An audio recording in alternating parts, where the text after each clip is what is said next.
Welcome back guys. Ito ang review ko sa Mesuka MBR 700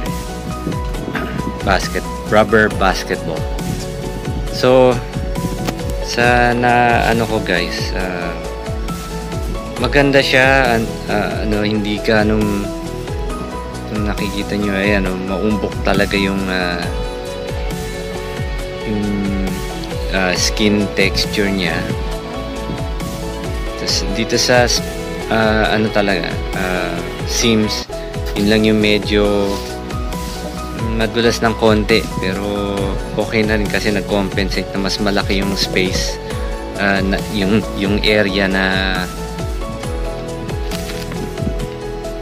malaki yung area na mas mahawakan niya, na mas mag-grippy.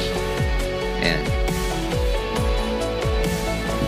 So ang ang maganda rin sa kanya yung durability. Hindi katulad nung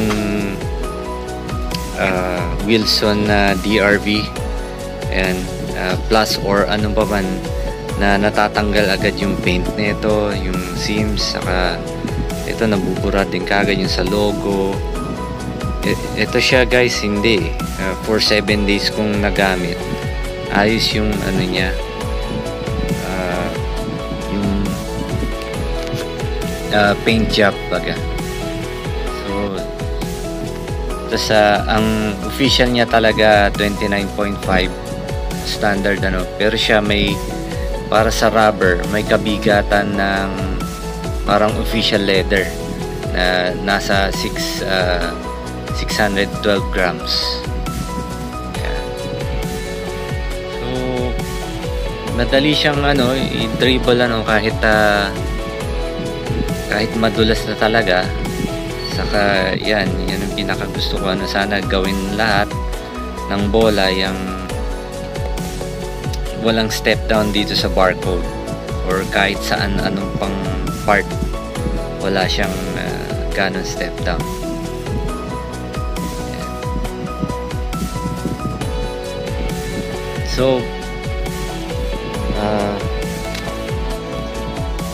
So high quality talaga siya guys, na composite rubber ang pagka-explain nila, kaya siguro kaya may weight at grippy pa rin. Kayang-kaya kung kahit left hand, kayang-kaya kahit nasa dusty na talaga na mga floor.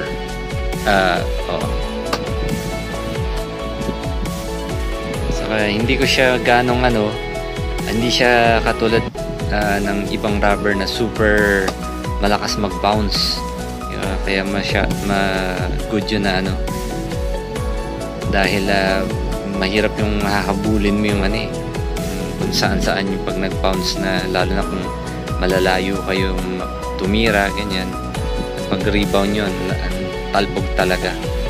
So mas nataig niya yung resistance ng 500 ng Tarmac. So yun lang guys, check it out kung gusto nyo. Andun sa Shopee, nasa 400 something na siya ngayon. And comment, like, and subscribe.